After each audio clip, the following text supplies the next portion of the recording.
nke manata fonyo ko nanga na sendi ge ko tan bare ntebe dambe bisir na taxi lu asimi be mbondi ka ton foje. My husband told me, let us return him, but because I was busy, my husband hired a taxi. So nata aluchi ka wole nyama. So I took a leave and returned him to Casamas again.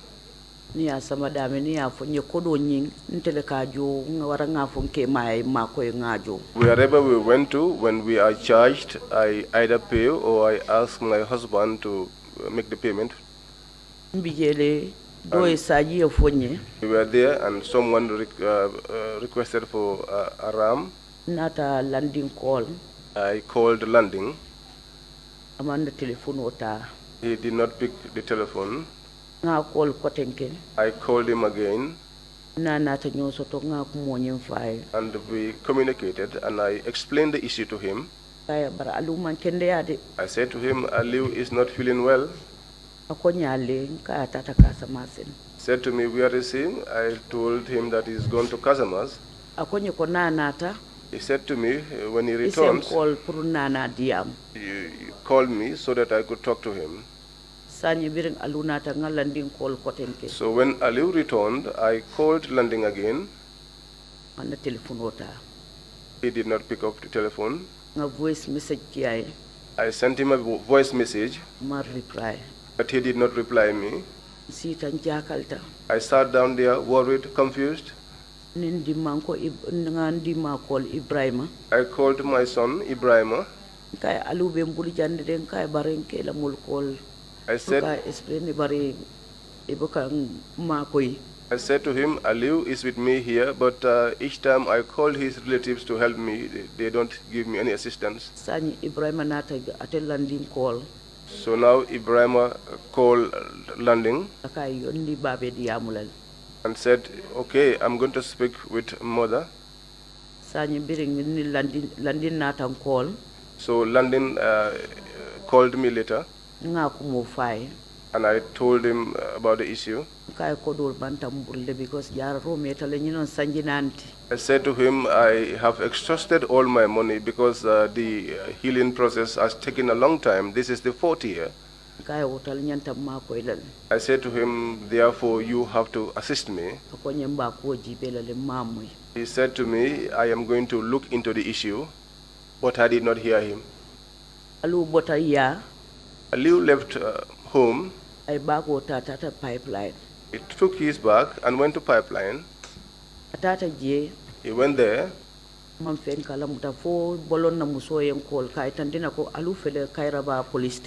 did not know anything until Bolong called me to say, Aliu, here is Aliu, he is at the Kairaba police station. Bolong's wife called me to say Aliu is at the Kairaba police station. When I went there, I went along with Bolong's wife. I saw my son inside the cell. I said to him, who brought him here? The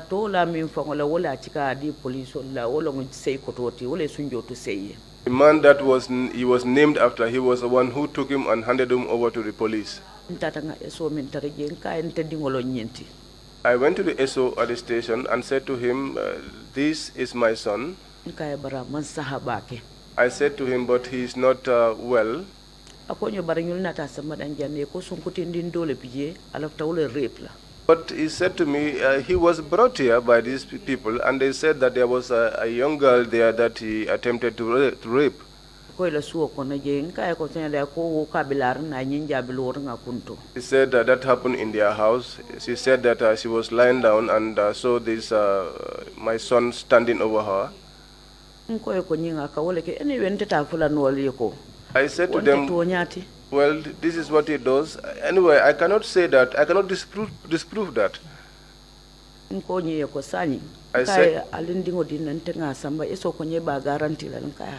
I said to him, please give me my son, I will take him. And so the SO asked me if I could guarantee that, and I told him yes.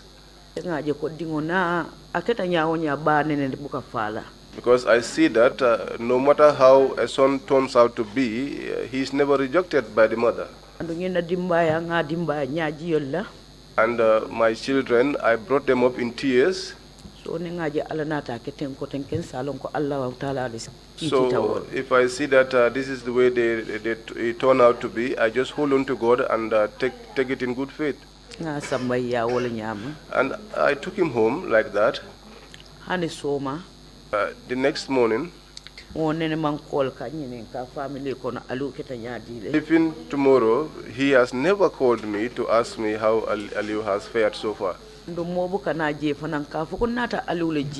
nobody comes there to ask, to inquire about him, even to say, I have come to check on Aliu.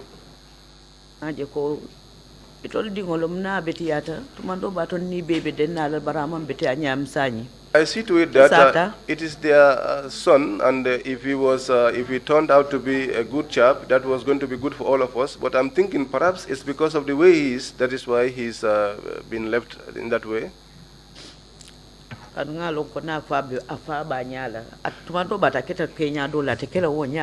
I believe if his father was alive, probably the situation that he is in now, he would not have been in that situation. I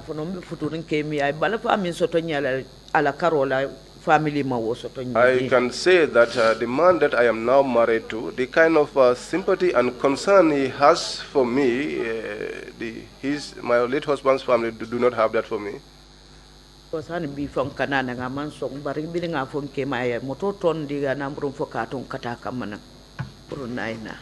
Because today, even when I told him, he would not agree, but he took his vehicle from Katong and brought me here.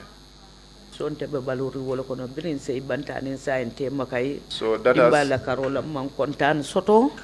has been the way I have lived since Said died up to now. On the side of my family, I have experienced no happiness at all. Because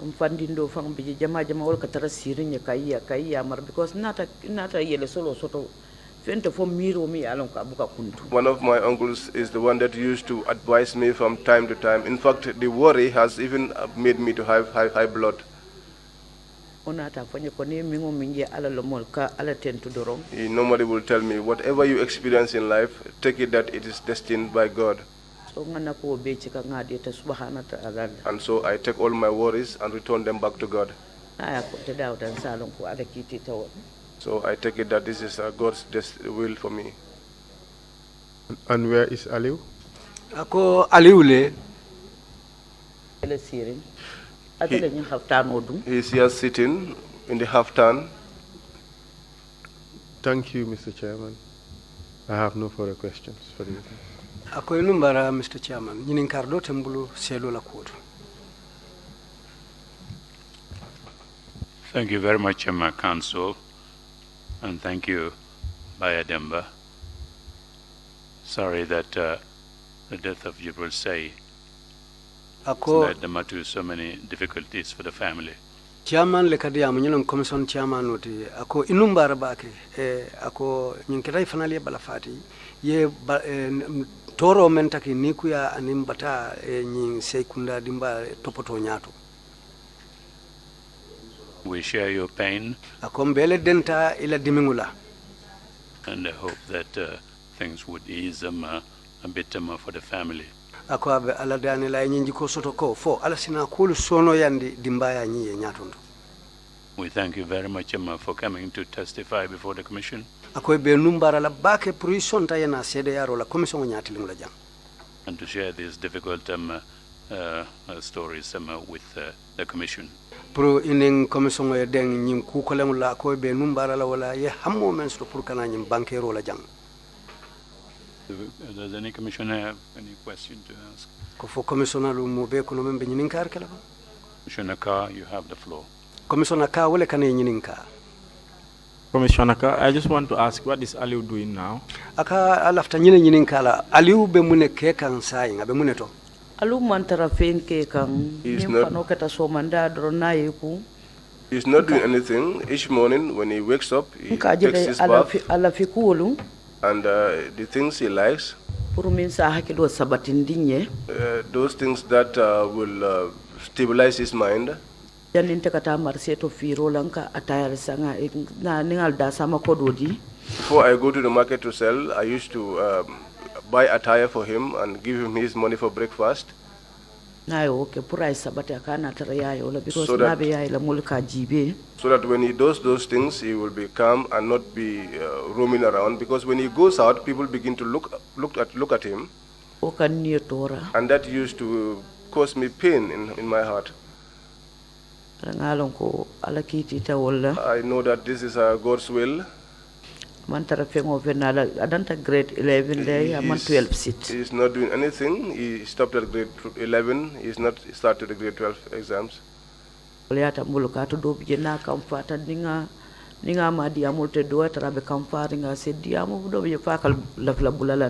These things are difficult for me. Sometimes when I try to advise him and he gets angry, he talks, and even likes to insult me. And I used to tell him, when I am speaking to you, I want you to listen to me, but I know that he is not in control of his mind. When I'm inside the house, he is always close to me. He is always willing to be around me.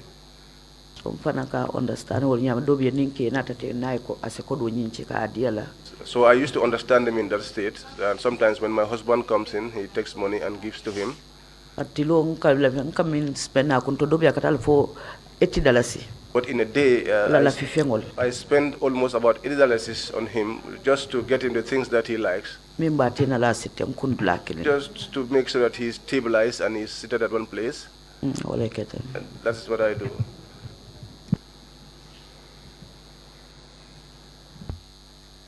Thank you very much, Commissioner Samba. You have the floor. Commissioner Samba, wale kana yininka.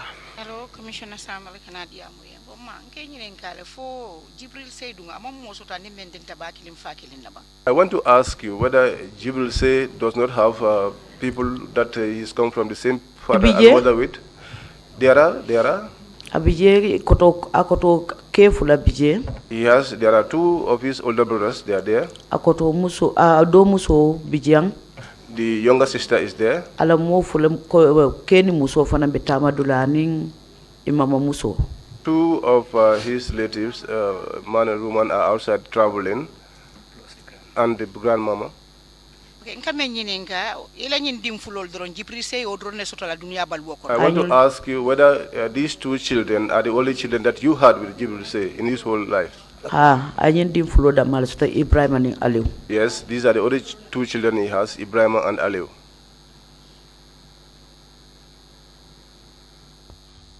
Thank you very much. If there are no further questions, Mbaya, Demba, thank you again so much for coming to testify before the Commission.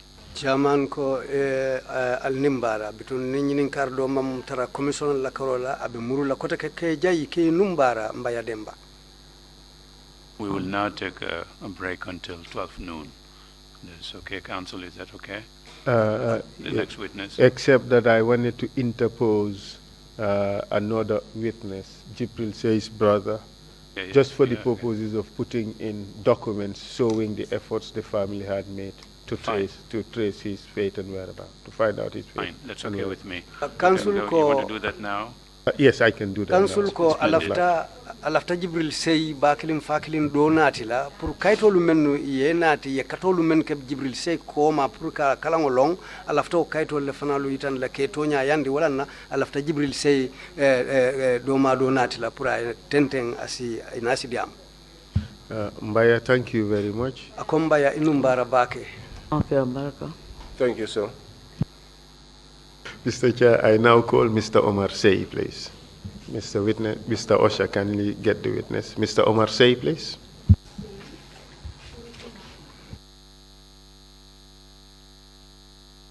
I, Omar Sey.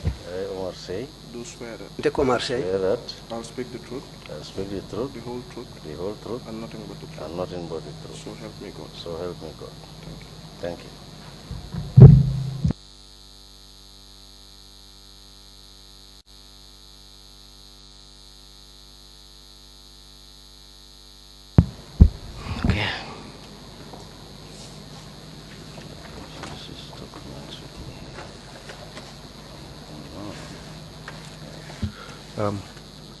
Good morning.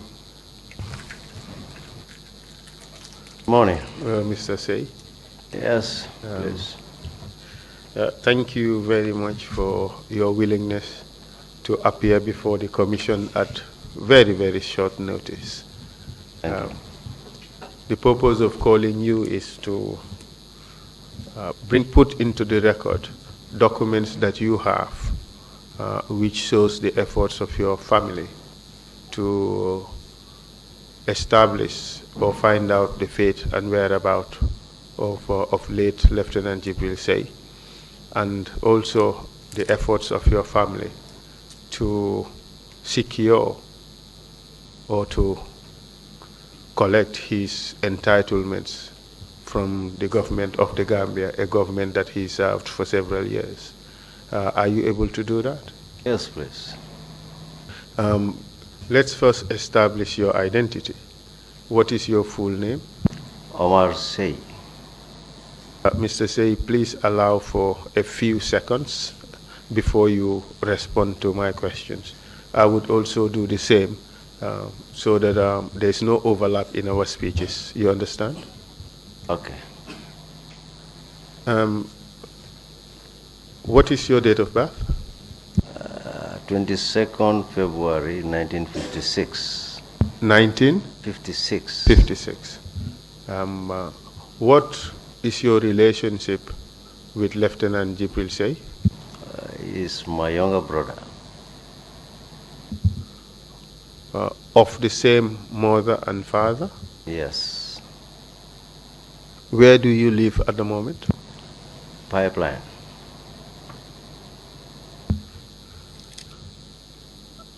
Do you recall where Jibril Say used to work? Yes. Kindly tell us, please. Gambia National Army. Do you know what happened to him in November 1994? Well, I got some information.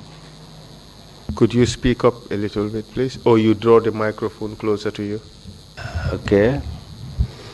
Well, we have information, I personally anyway, during that period, I hear a lot of information, so, and during that period he disappeared, so.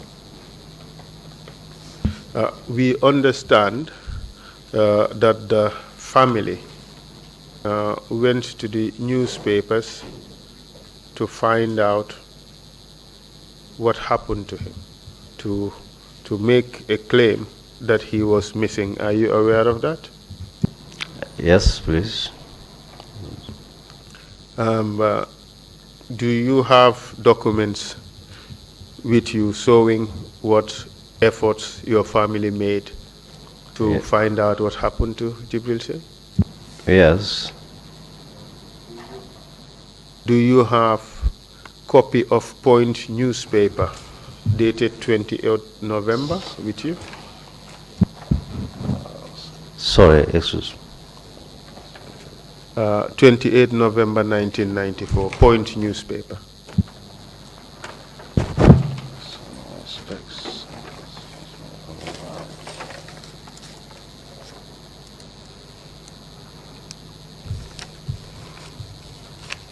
Should be the last set of documents in that batch. Point, eh? Point newspaper. Yes. It's here. Would you like to show it to the Commission? Yes.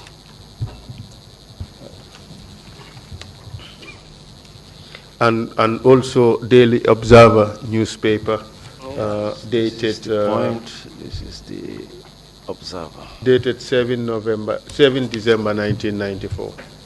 Also Observer, dated 7 December 1994.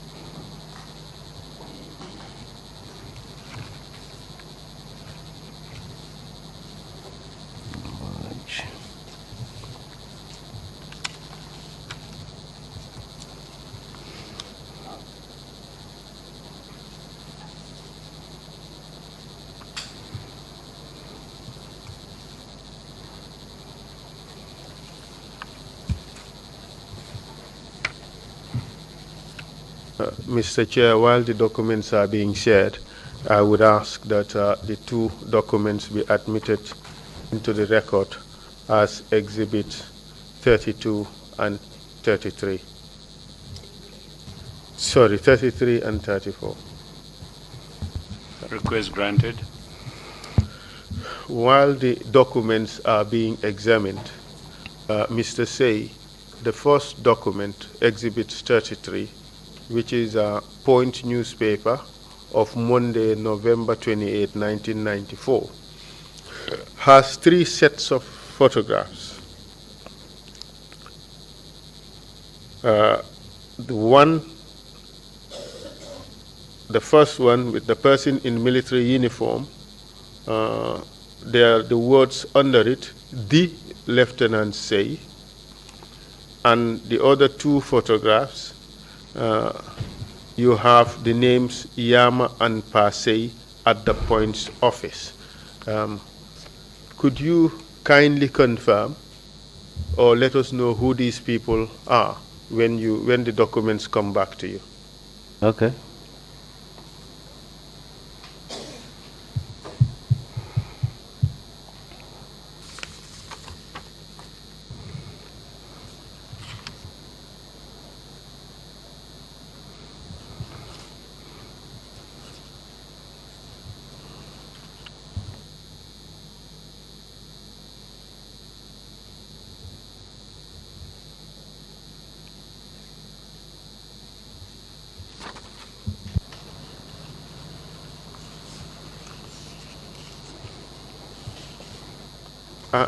Perhaps before you answer that question, let's take a look at the Point newspaper. The headline is as follows: "The cry of a distressed family.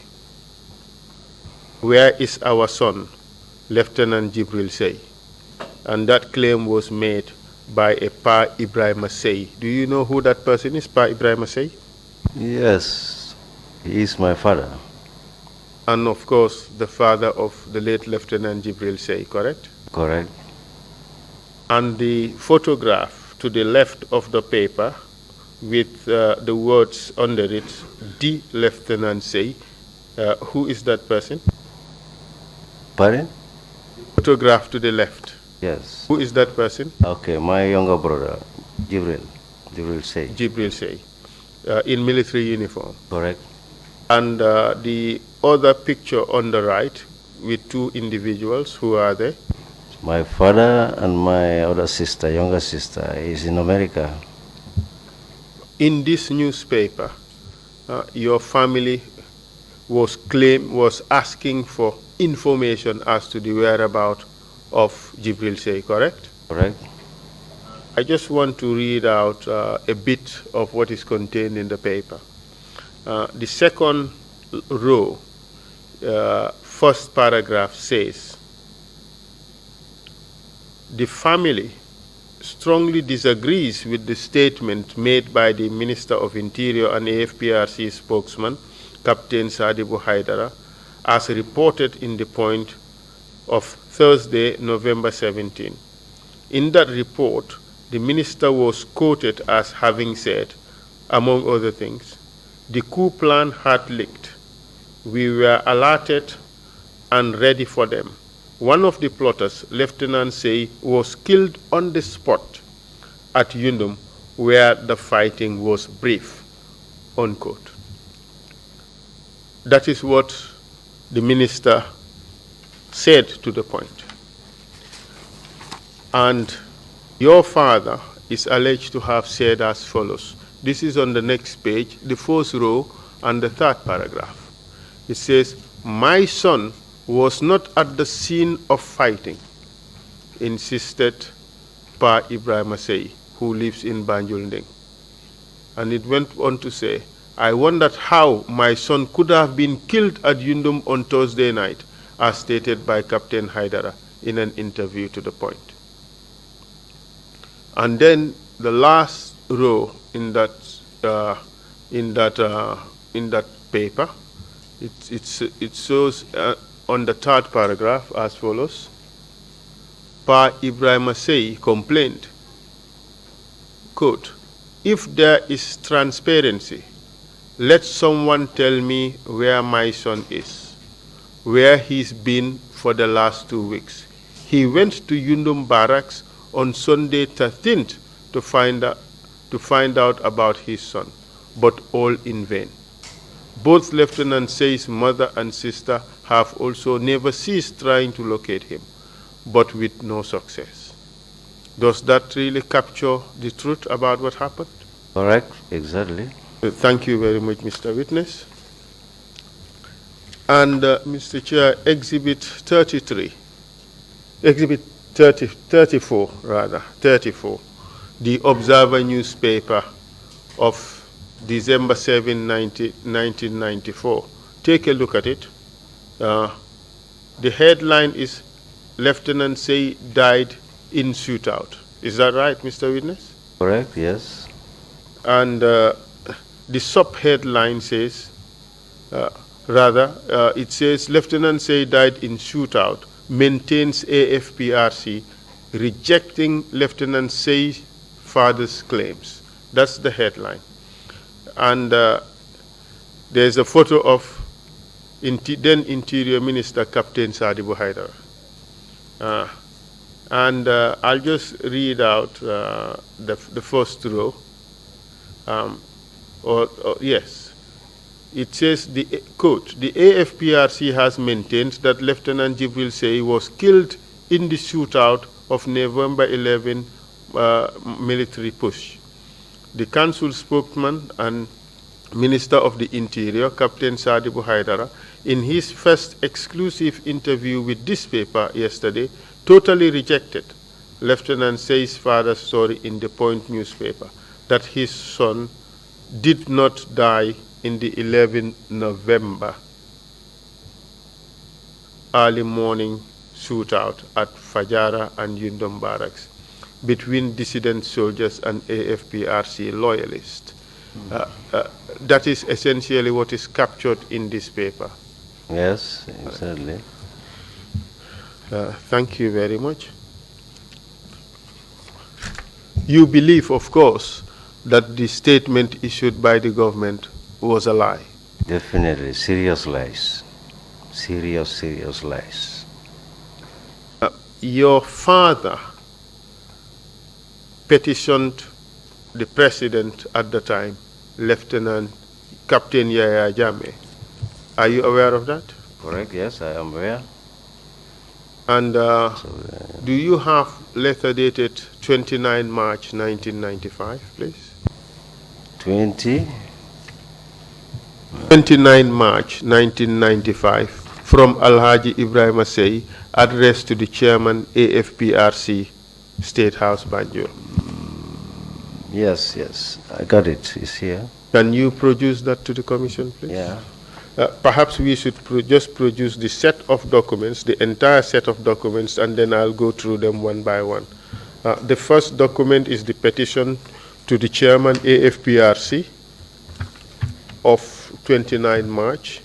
The second is also another letter from Alhaji Ibrahim Sey to Captain Yaya Jammeh, copying the Attorney General and Minister of Justice, dated 31st May 1995. And the third is a response from the Office of the Chairman, State House Banjul, addressed to Alhaji Ibrahim Sey of 29 June 1995. And then the next in the series is another letter from State House addressed to Alhaji Ibrahim Sey of 17th July 1995. And then another petition from the Sey family dated 24th October 1996, addressed to the then President of the Gambia. And the next in the series is a letter again from the Sey family dated 12 August 1997, addressed to the Permanent Secretary, Ministry of Defense. And the last in the series is a letter from the Department of State for Defense, addressed also to Alaji Ibrahim Sey, dated 16 September 1997. Could you pass those documents to the commission, to the commissioners, for them to take a look at? Okay. Yes. And let's try to do that quickly. And I would ask a few questions regarding these documents.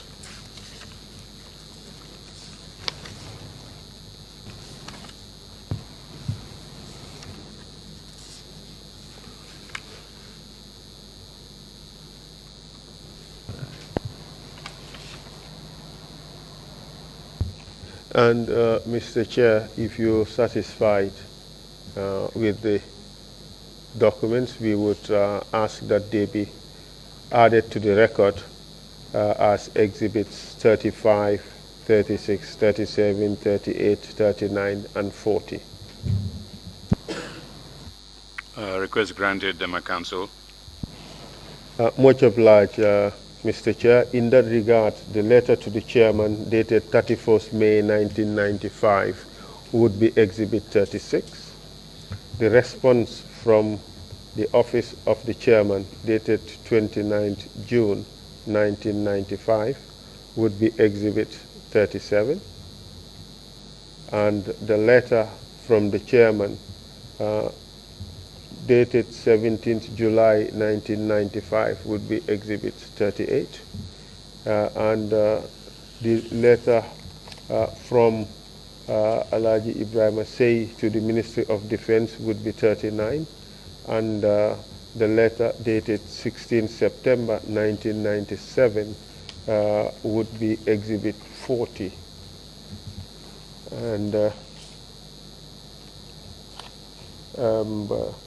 And the letter dated 12 August 1997, perhaps, Mr. Chairman, we're missing one.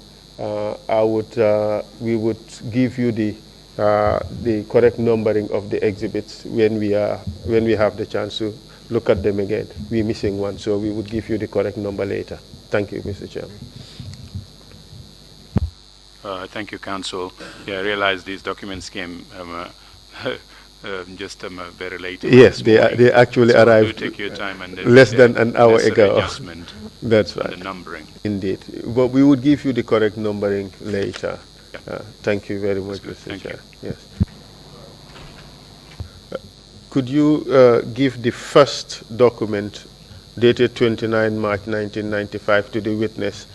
In the meantime, the commissioners would look at the other documents. So, Mr. Sey, the document dated 29 March 1995, that would be exhibit 35. That is a letter from your father, Alaji Ibrahim Sey, to the chairman of the AFPRC, who was Yahya Jammeh at the time, correct? Correct. And in that letter, well, it is sort of a petition to the chairman.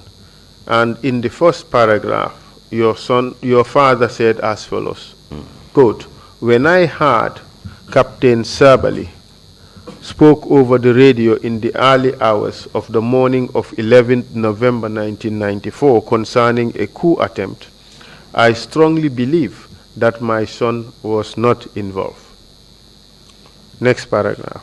"Fortunately, my son did come to greet me in the morning of 11 November 1994 to allay my fear.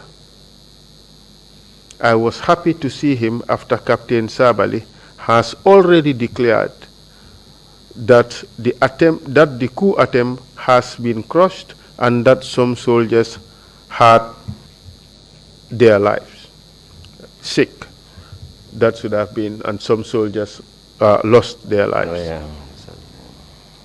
It continued, "I blessed my son and he left to go to work. This was the last time I set my eyes on him. When he failed to return from work, I went to the Yundum military camp to make inquiries. I was told that he was detained. When I returned home, I told my family to keep quiet until we hear from him. We were in the state of suspense when we read the following in the Point newspaper published on the 17th November 1994. Quote, one of the plotters, Lieutenant Say, was killed on the spot at Yundum where the fight was brief. This was confusing to us. Countless number of people at home and in the neighborhood who had seen Lieutenant Say on Friday, 11 November 1994. It was impossible for him to die in a shootout that took place on Thursday night and was seen on Friday morning. I decided to contact the newspaper, but we were threatened as follows. The Say family, as foolish and, well, perhaps sick, the Say family are foolish and are implicating themselves. They don't know. If they know what Lieutenant Say was up to, they would not have said this. Captain Jame, Lieutenant Say is my son. He has left a wife and children. We don't know whether we are to proceed to declare him dead so that the curator could send letters of administration to share his properties. We have not been visited by anybody to give official confirmation of his death. Last paragraph. Please mediate on these facts and help the family to get official confirmation of the affairs of my son. Yours faithfully, Alhaji Ibrahima Say. That captures what is contained in that letter. Exactly, correct. So up to this stage, when your father wrote this letter, your family believed that Lieutenant Say did not die in a shootout on Thursday night, 10th to 11th November 1994, correct? Correct.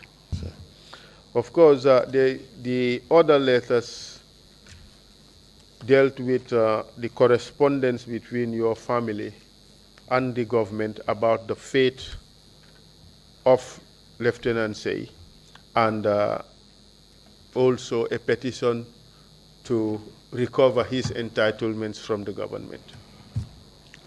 And this document dated 17 July 1995, that would be Exhibit 38, but we would confirm the number later. The government wrote to your father,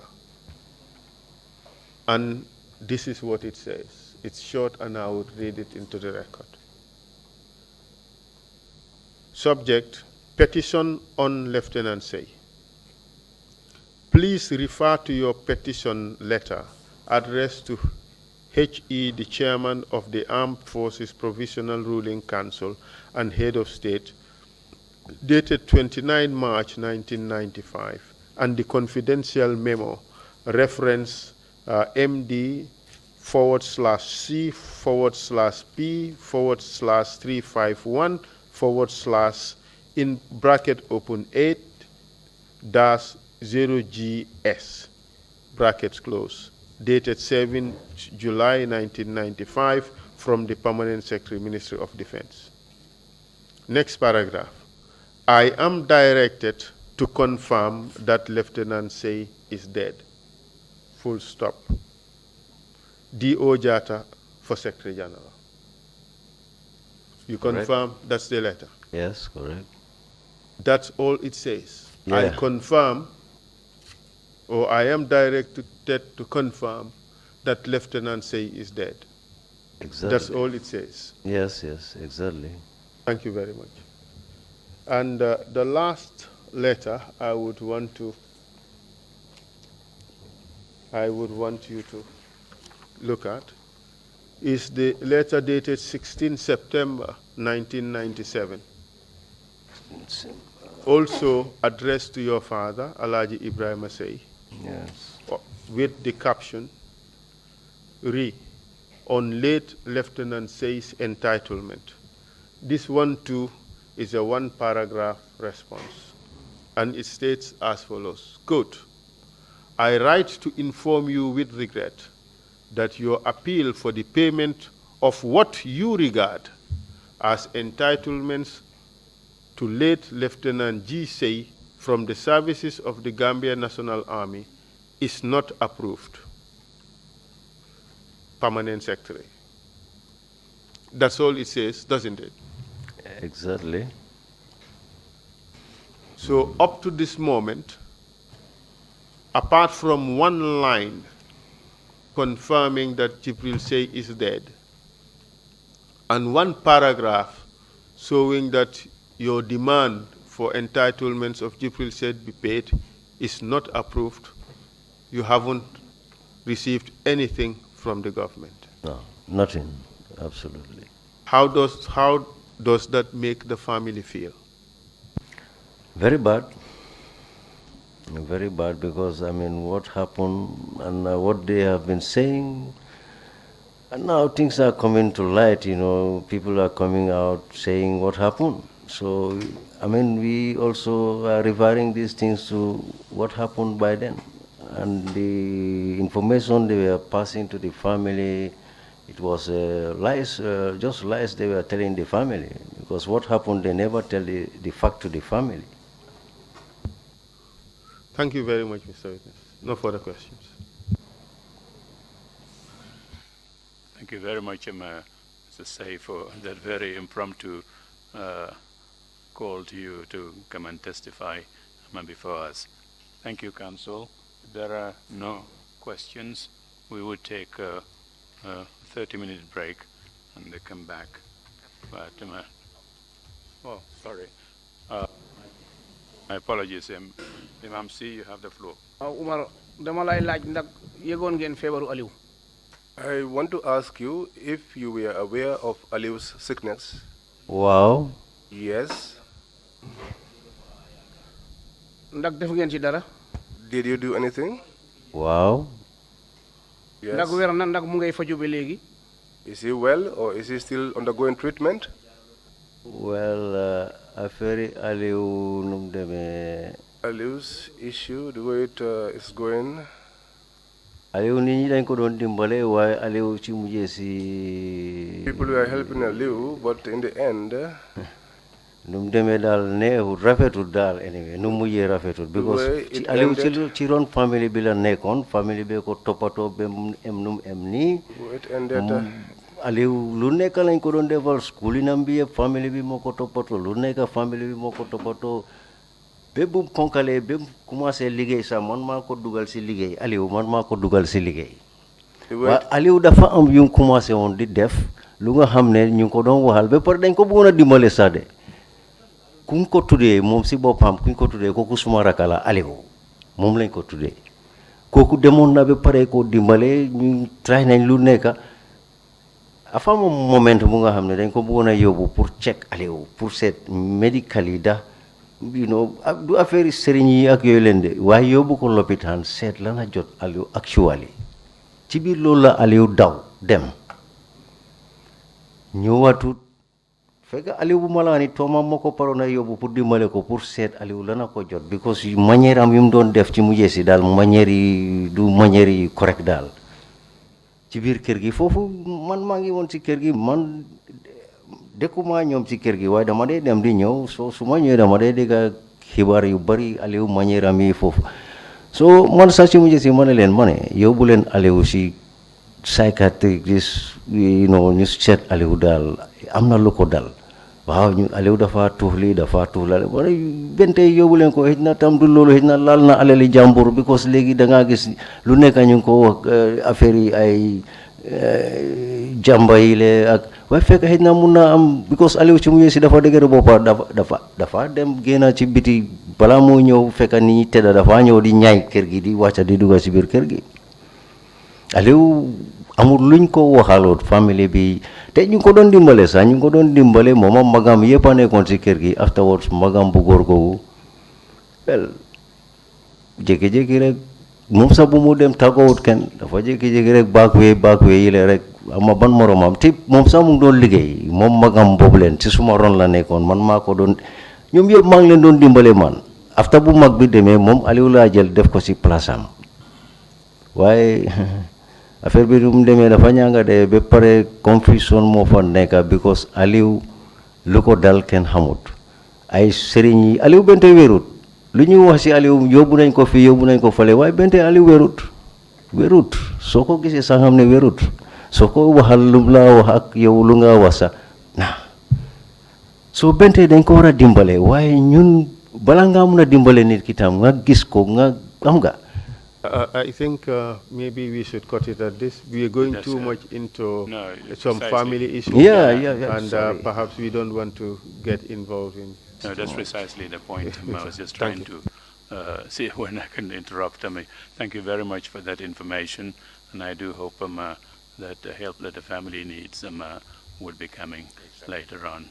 Okay. Thank you very much indeed for that. We take a 30-minute break and come back at 12:35. Meeting is adjourned. Thank you.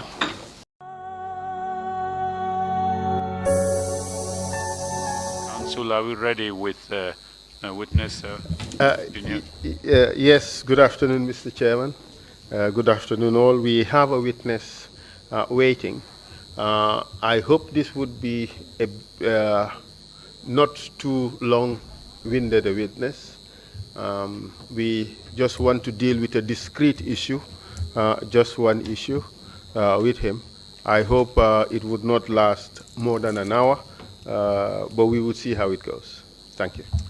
Thank you very much. The commissioners are ready to go until midnight, today being the last day of our third session.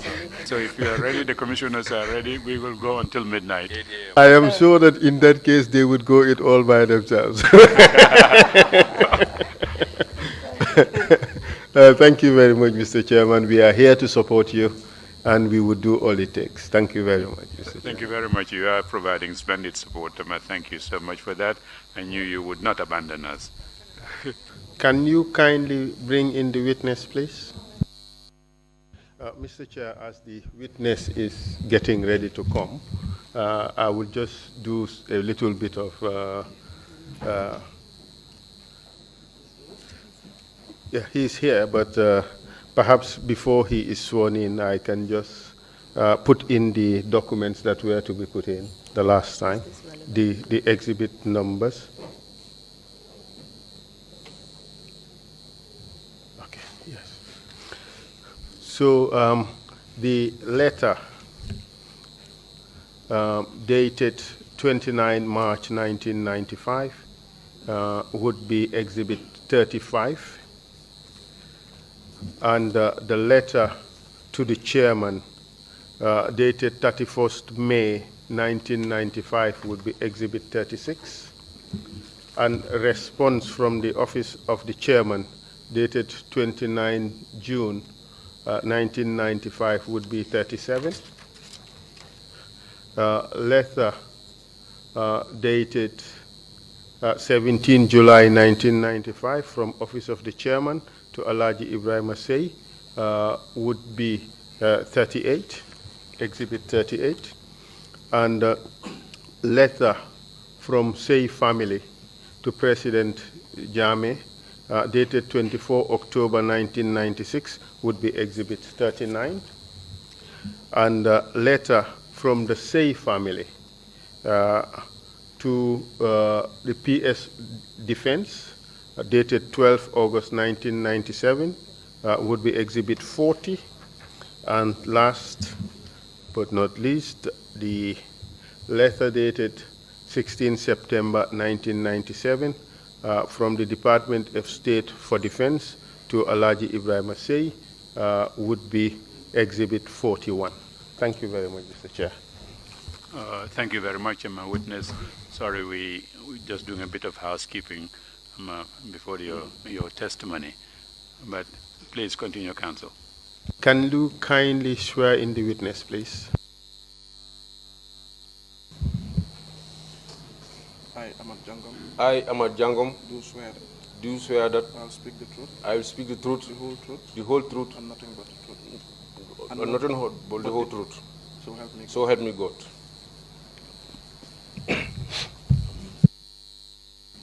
You may be seated, please.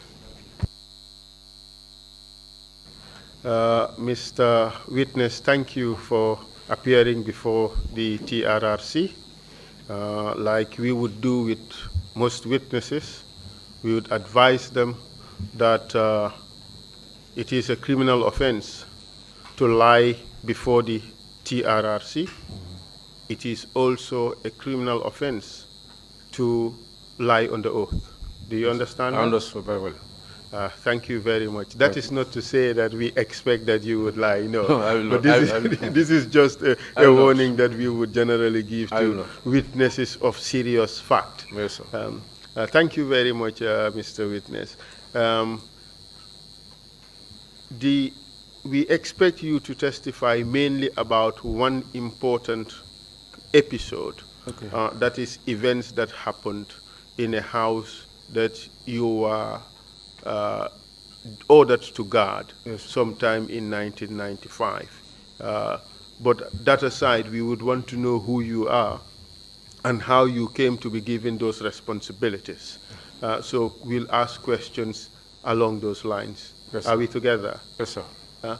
What are your full names, please? My names are Ahmad Jangom. What is your date of birth? 12 November 1966. We try to avoid the rapid fire, so we do it slowly. But I will try. Thank you very much, Mr. Django. Okay. Where were you born? I was born at Bara, Lower Nyumi. Where did you attend primary education? I attended my primary school at SO Primary School. And where did you go for secondary education? The Berending Secondary Technical School. When did you finish your secondary education? In 1985. What did you do after you finished secondary school? No, I was not doing it. I was just applied. I was the boat captain between Banjul and Bara. You know, I'm a Serere, so I was a captain. Boat captain. That's what I was. That was a pirogue captain. Yes, sir. Pretty much. Gali Serere. Gali Serere, wow. Yes, sir. Guy Joe Digante Banjul Bara. Bara, yes, sir. Good, wonderful. When did you join the security forces? I joined the then Gambian National Gendarmerie in 1987. Can you kindly tell us your progression in the security forces from 1987 up to today? Okay, after one... Just your progression. My progression. Okay, after 1 year training, I was posted to the mobile gendarmerie. I spent a few months at the mobile gendarmerie and I was posted to Combo Station. Then Combo Station also, I was there for a few months in 1989. Then I was redeployed to Ndungu Kebe Gendarmerie Station. What was your rank at this time? Then I was a Lance Corporal. And from Ndungu Kebe? That was in 1989, yeah. Where did you go after Ndungu Kebe? Okay, Ndungu Kebe, I returned back to Combo Station again in 1991 and was promoted to Corporal, the rank of a Corporal. Then I was in Combo Station in 1991. In the same 1991, I was deployed again to Ndungu Kebe Gendarmerie Station. Until 1993, I was redeployed to Katong Gendarmerie Station. That is a TSG, the Tactical Support Group. Then it was amalgamated into the police force. And you remained there until when? I was in Katong 1993, 94, until 1995. I was integrated. 4 of us from the TSG were integrated into the Gambian National Army. And we were attached to the platoon that was at Katong. So after the tour of duties of the platoon, then we, around February, around March, we returned back to Yundum, 1 Infantry Battalion. What was your rank at this time? I was a corporal still. In which company were you integrated to? I was in Bravo Company. Who was your commanding officer at the time? That Vincent Jata. He was Captain Vincent Jata. He's late now. And having served with Bravo Company for a while, what rank did you attain in 1996? In 1996, I did the junior NCO cadre course, and I was promoted to a sergeant in 1996. And tell us your progression from there. Then from 1996, 97, 98, 99, I was redeployed to Guinea-Bissau under the ECOMOC. Then I returned back the same 1999. 1999, 2000, I was promoted to staff sergeant while I was in Katong. Then I returned back to 1 Infantry Battalion at Yundum Barracks. In June 2000, I was redeployed to 2 Infantry Battalion in Farafenni. What rank? Then I was a staff sergeant. And what happened to your career after Then that? I was in Farafenni in 2001, after the presidential election. I was posted to the military police. That's where I started my career as a military police. What rank? That was still staff sergeant. So I was posted to Yundum Barracks Military Police. Then in 2004, I was promoted to Warrant Officer Class 2. Then that was 2004. 2005, I was redeployed to Liberia as a military observer. Then I returned back. I spent 1 year in Liberia and returned back to the Gambia. Then I was still with the military police as a warrant officer. Then in 2009, I was also redeployed to Darfur under the United Nations African Mission, UNAMIC, in Darfur. So I spent 6 months there and returned back. Before I returned, I was commissioned to a lieutenant. So when I came, I was decorated. Then that time they want to decentralize the military police because the military police was only at Yundum Barracks. So I was sent back to 2 Infantry Battalion to establish the new military police office. Then I was there 2010, 11. I was posted back to Defense Headquarters as the acting Provost Marshal. So I was there 6 months. Then I was redeployed back to Yundum as the officer commanding the military police. Today your rank is captain. Yes. When did you attain that position? Captain in 2012. Thank you very much, Mr. Witness. Now let's cast your mind back to 1995. What was your rank at this stage in Corporal. 1995? Corporal. Yes. In June 1995, were you still a corporal? Yes, I was a corporal still. At this stage, you were redeployed to Yundum Barracks. Yes. What were your responsibilities? I was there as a section commander. Did you have any specific responsibilities? Yes, I command section and I normally go for guards as a guard commander. Do you recall in June 1995 whether you were posted as a guards commander in any place in the West Coast region? Yes, I do. Avoid the rapid fire. Okay, no problem. And allow for 3 seconds, and you answer the question. Okay. Thank you very much, Mr. Jangom. So can you tell us where you were deployed in June of 1995?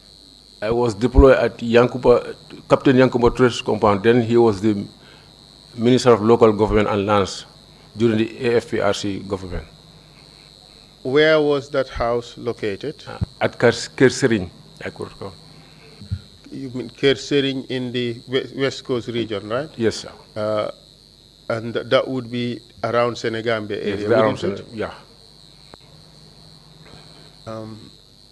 Can you tell us with whom you were deployed in that house?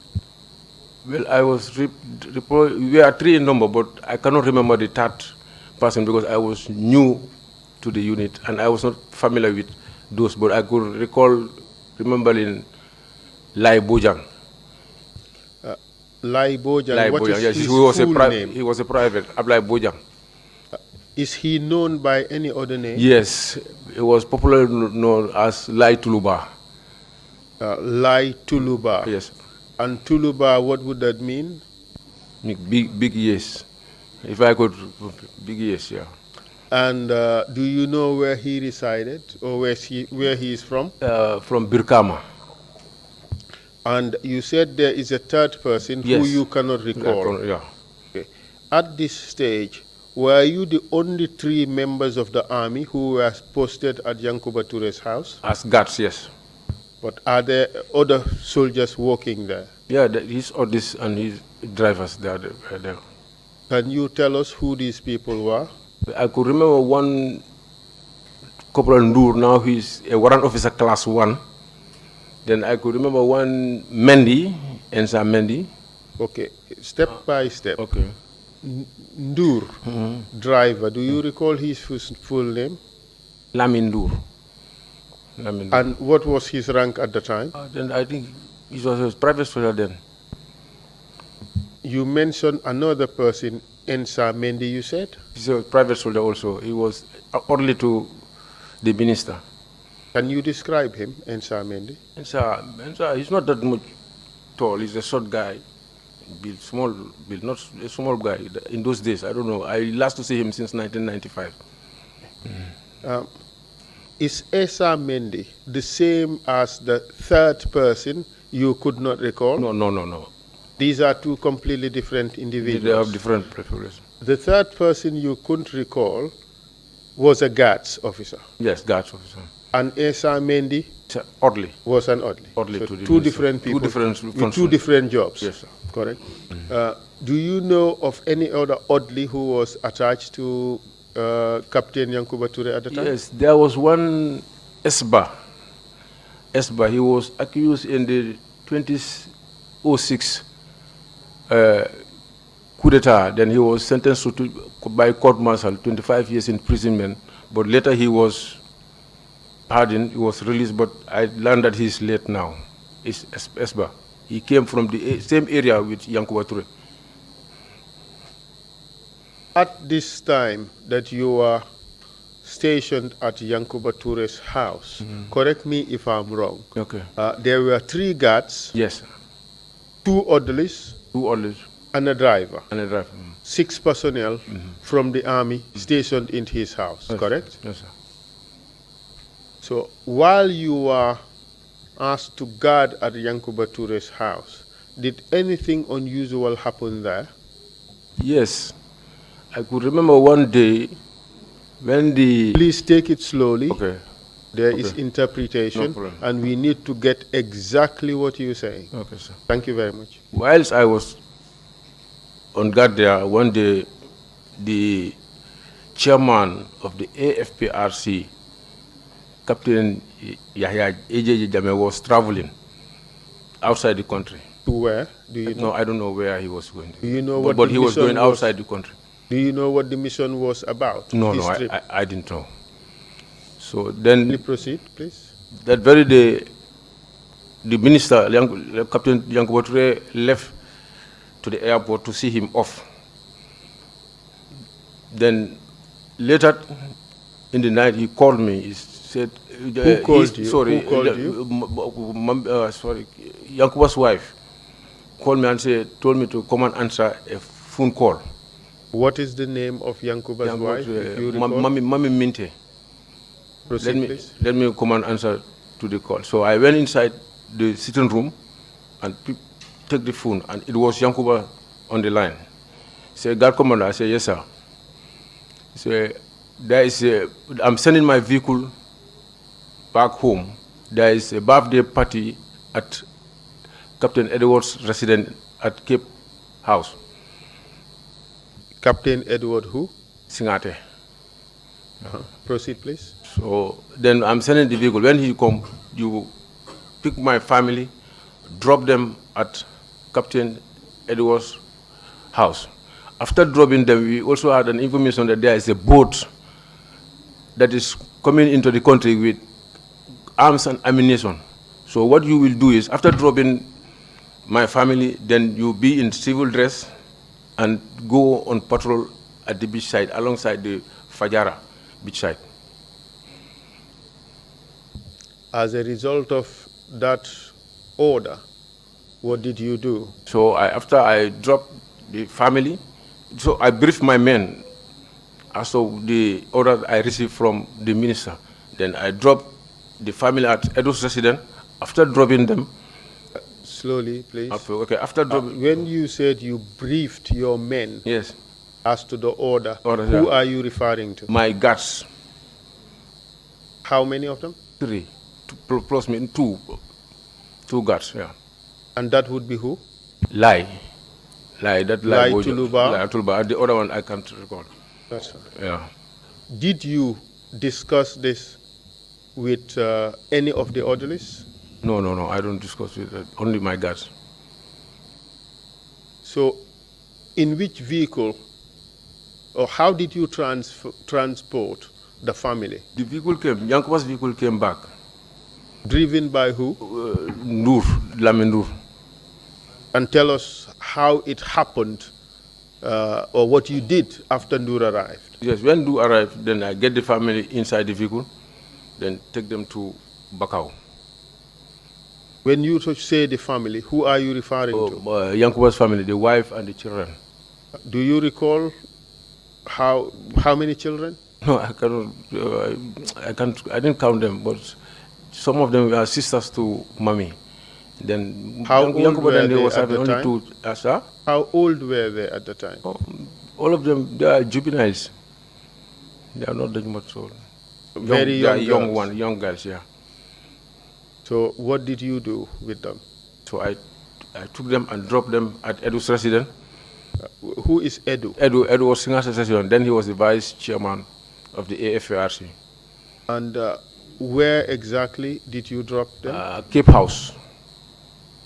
And where is Cape House? Can you tell us precisely? Cape House is at Bakau. If you look at Bakau Craft Market, when going to Cape Point, they are opposite. So it's towards Cape Point? Yeah. Right opposite the Craft Market? The Craft Market, yes. That's where the house is located? Yes. And you say that is where Captain Edward Singate resided at the time? That time, yes. And he was vice chairman of the AFPRC at the time? Yes, sir. That's what you say, right? Yes, sir. Can you tell us what time of the day this occurred? It was not in the day, it was night, during the night time. Maybe between 8 and 10, I could recall. But I don't know the exact time, but 8 and 10 o'clock, I could, maybe. After dropping off Mommy and the children, what did you do next? I came back to Yankuba's residence, where I picked 2 of my guards. Then we are dropped by the same Ndur at Fajara Hotel. Okay. Still, step by step. Okay, sir. You are ordered, yes, sir, to go in civilian clothes. Yes, sir. Yes, sir. Did you do that? Yes, sir. Before even I went with civilian clothes to drop the family. Then I came back. Did you have civilian clothes at all? No. Did you have civilian clothes? I get civilian clothes from the orderly to the minister. That is Mendy, Esa Mendy. He borrowed me a tax suit. It's, I don't know, a simis.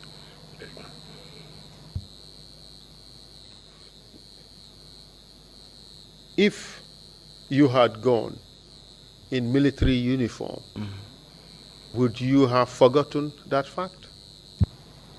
Repeat that, I didn't get that. If you had gone in military uniform, instead of borrowing civilian clothes from Ensa Mendy, would you have forgotten that fact? Yes, I will. No, let me rephrase I it. understand. Let me rephrase it.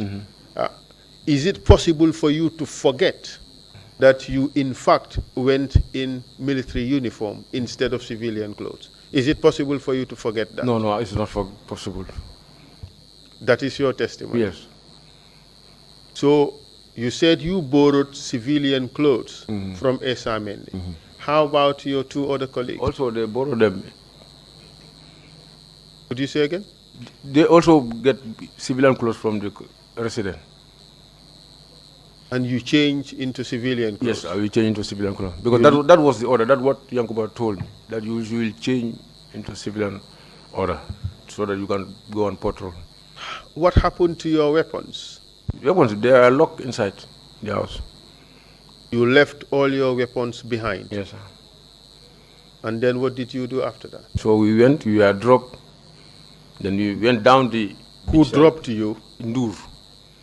You mean private? The driver, Ndur, yes. the driver? Yes, sir. Where exactly did he drop you off? Just around the Fajara Hotel. You see, there is a high... Around Fajara Hotel, there is a high ground, and there is also concrete steps going down the beach. That's where we are dropped. That would be in between Fajara Hotel to your right and the golf course to your left. Yes, sir. And that set of steps taking you to the beach. To the beach, yes, sir. That's where you went down. Yes, sir. How many people were you at that time? We were three, only the guards. That would constitute yourself? Myself, Lai Bojang, and the other one who I cannot recall. And what happened when you went to the beach? So we went to the beach. We were patrolling the beach. What time would this be? Well, actually, it was late in the night, maybe around 10 upwards. And can you continue with your testimony? Yes, sir. We continue patrolling. We were patrolling, and it started raining, but it was not that much heavy rain. This patrolling, quote unquote, what did that entail? Can you explain what you were doing? I just checking the beach side. As he said, there is a boat coming with arms and ammunition. So we are checking around the seaside whether we will see any boat that is coming. So you are walking along the shore? We are walking by foot. From Fajara, which direction did you go to? Did you go towards Senegambia, or you went towards Cape Point? We went towards Senegambia. And how far towards Senegambia did you go? We went very far inside Senegambia. Did you reach Senegambia Hotel? No, I don't think we reached Senegambia Hotel. And how many times did you do the trip from Fajara towards Senegambia direction? I can't count that. I can't tell that, but we are going. Just going back and forth? Yeah, that area. Did you see any boat carrying weapons? No, we didn't see anything. Nothing. Did you see any boat at all? No, sir, we didn't see nothing. So you went empty-handed, yes, sir. No weapons, nothing? Yes, sir. Was that also part of the order you received from Yankuba? No, you didn't tell me that. So because I know that it's not ideal to carry AK-47 with civilian clothes moving. That will be very unusual when somebody sees. Yes, so you thought it prudent to leave the weapons behind. inside and lock them. Okay. So you said you were there patrolling, and then it began to rain, yes, or drizzle. Yes, sir. And what happened after it began to drizzle? So I was fed up with the patrol. Then I told my men to go back. To go back where? To go back to the residence. Which residence? Yankuba's residence. Did you in fact do that? Yes, sir. Kindly tell us what happened. We went. When we arrived at the residence, I saw a fleet of vehicles parked outside the compound. So I used the main gate to get inside. How many gates were there? There are two gates. You have the big gate and a small gate. So at the middle of the building. Okay. All right. Can you proceed? So when I get into the main gate, because if you get into the main gate, you go direct to the garage, and the garage is where our guard room is. So before I reached to the garage, I saw Edu came outside, Edward Singate, Captain Edward Singate, and he stood near the flowers, he was smoking. Then I complimented him. I said, "Good evening, sir." He said, "Yes, good evening. How are you?" "Fine, sir." And what was his condition when you saw him? Well, he was putting on American camo, but the uniform is wet. What is American camo? American camo it's an American uniform. You call it American camouflage. Good. That's why we say American camo. And you say it was in which condition? He was wet. Did you see his shoes? Yes, I saw his shoes. In what condition were they? There were mud on his shoe. You saw mud? Yes, mud on his his shoes. shoes. Yeah. And the uniform was wet? It was wet, yes. Did you have a conversation with him apart from complimenting him, "Good evening, sir"? Yes, he told us to return back and continue the patrol. Were you surprised to see him there? Yes, I was surprised to see him at that time, not tonight. So, did you see anybody else? No, I can't recall seeing anybody else. As a result of that order from Captain Edward Singate to go back, what did you do? To go back on patrol, what did you do? I returned back. Where were your men at this time? They are with me. Then Lai is very used to Edu because he was a member of the former Gambian National Army. He know Edu, so they were a little bit chatting because I stood distant away from them, so they were chatting. So I left. Then few seconds also Lai followed me, so he was doubling following me. And you said you found a fleet of vehicles. Yes. Do you recall how many vehicles? Well, around four vehicles. Do you recall what type of vehicles these were? No, I don't recall. I know there were big ones and small vehicles, but I don't know the type because it was in the night time. So you returned on patrol? Yes, sir. And tell us how you went back on patrol this time around. We walk by foot. We go on patrol again at the beach side around the golf course. We were patrolling. It was also raining. The area was wet. So when we patrol and also we are getting fed up, I told my men, let us go and try and relax at the former Captain Ibu Jallo. He was the former spokesperson of the AFARC. He lives by the golf course. So we went there, I knocked the door. Then he was not in the country by then. The captain was not in the country by then. Then I knocked. By the captain, you mean which captain? Ibu Jallo. Then when I knocked, he's only opened the door. He is something bass. He's a Manjago man. He opened the door. I said, yes, I've been here. Here is wet, so I'm tired. We are patrolling the whole day here in the night. So I want to relax here. So he opened the door, then we get into the sitting room. How many of you went in there? 3 of us.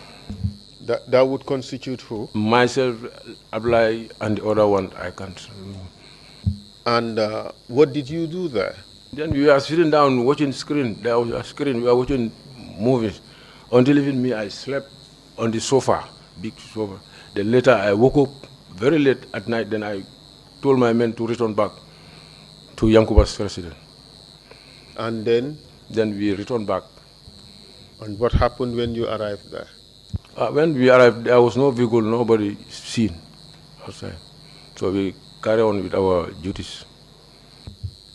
And what happened the next day? The next day, Mommy, the wife of Yankuba, Mommy brought a newspaper. He said, have you heard what had happened? He said, what happened? They said they found the former, I don't know, the finance minister, but he was found around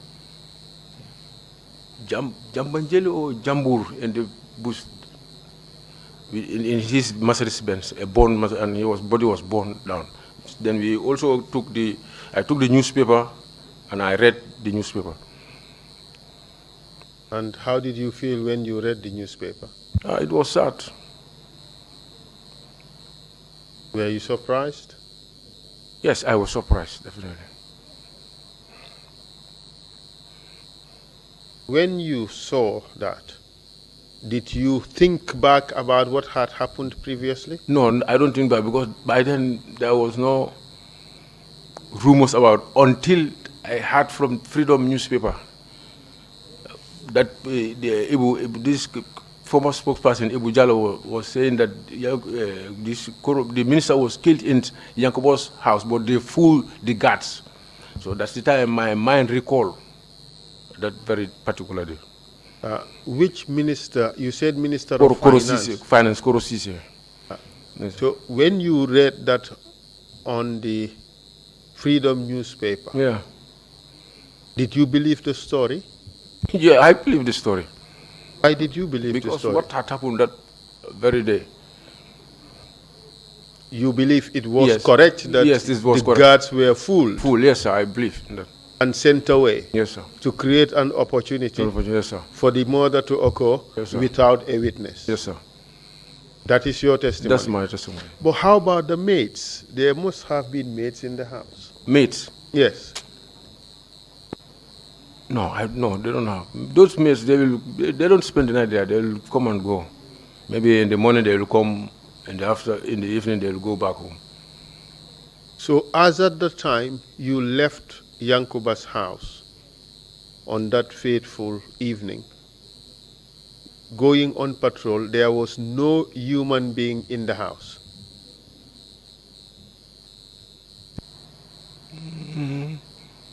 I can't tell, because somebody can be inside the house and I will not know. But you did not see any person inside the house when you left? No, I don't use the house. I'm always outside. It's hardly for me to go inside the house. So as at the time you left, as far as you're concerned, there was nobody there? No, I cannot ascertain that there was nobody inside the house. Thank you very much for that honest answer. And after this event, how many more days did you spend at Yankuba's house? No, I can't recall that. But we always spend almost only 1 week. From Friday to Friday, we close duties and go back to barracks. Did you ever go back to Yankuba's house to guard? Yes, I ever go back there. This time I even know the guards that I was with them. I went there again. So you read that newspaper. What is your take on the events that have happened? What is your assessment of what has happened? At that moment? Yes. No, I think I said, until Freedom, I had it at Freedom newspaper, that's the time I started to recall. And you accepted that story as true? Yes, I accepted that. It fits what happened with you and your friends? Yes. Thank you very much, Mr. Witness. I have no further question for the witness. Thank you very much, Chairman Council, and thank you, Mr. Jangam. And Commissioners, do you have any questions to ask? Can I ask one? Deputy Lid, please go ahead. Thank you very much, Witness. What I would like to know really is how you were going to stop the boat without any arms if the boat had really come. Well, I don't think we will be able to stop that boat if we saw that boat. We can't stop that boat. Thank you. Thank you. Imam Jallo, have the floor, please. Witness, you said that you were 3 in the compound. Give live Bojang as the other person, but you cannot still remember who this other person is. Yes. Is that really true? Yes, very true. Because you are sitting there now. Can you still not remember who the third person is? No, I can't remember because I'm not familiar to them. I'm from the gendarmerie, and look at few months. If you see, I could recall about Lai. My first guards, I went with Lai to the airport cell company. So the second guard, we were at Yankuba. So this is why I could recall Lai. And he's a very popular somebody in the military. Thank you. Commissioner Kinte? I want to ask whether you had any communication gadgets with you, because yes, we could understand that tactically you may go without weapons, but you either have a backup that you will report to for reinforcement in case of emergency or whatever. But you could just, I couldn't imagine that you can just go around, just walking around. At the end of the day, what did you expect if the boat had landed? Well, we didn't have any communication gadget. In those days, there is no mobile phone, and we don't have any walkie-talkie also. We went empty-handed. And there was no backup plan? No. I think if the mission is real, that is the time that you will put all those things in place. But if the mission is fake, you cannot put all those things in place. So you mean you yourself, you know the mission was fake? Yeah, lately I know that it was fake mission, when I had the news. But you didn't know it when you were going? No, I didn't. I didn't. Thank you. Bishop, you have the floor. Thank you, Chairman.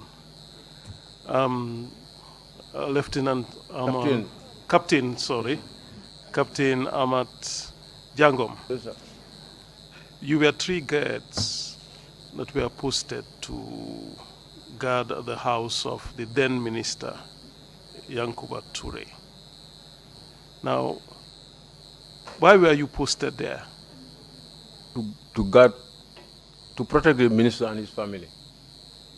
And can you kindly explain that if that was the case, why was it that you were given the order to leave your post completely? I think he feels that he is going to be secured because we are guarding him and he sent us on a mission to go on patrol. So I think he feels he will be safe.